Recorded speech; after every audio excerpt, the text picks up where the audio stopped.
اور اپنی اولاد کو مفلسی کے خوف سے قتل نہ کرنا، کیونکہ ان کو اور تم کو ہم ہی رزق دیتے ہیں۔ کچھ شک نہیں کہ ان کا مار ڈالنا بڑا سخت گناہ ہے، اور زنا کے پاس بھی نہ جانا کہ وہ بے حیائی ہے اور بری راہ ہے۔ اور جس جاندار کا مارنا اللہ نے حرام کیا ہے اسے قتل نہ کرنا مگر جائز طور پر، یعنی بفتوائے شریعت۔ اور جو شخص ظلم سے قتل کیا جائے، ہم نے اس کے وارث کو اختیار دیا ہے کہ ظالم قاتل سے بدلہ لے، تو اس کو چاہیے کہ قتل کے قصاص میں زیادتی نہ کرے کہ وہ منصور و فتح یاب ہے۔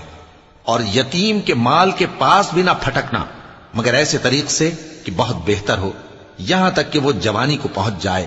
اور عہد کو پورا کرو کہ عہد کے بارے میں ضرور پرسش ہوگی۔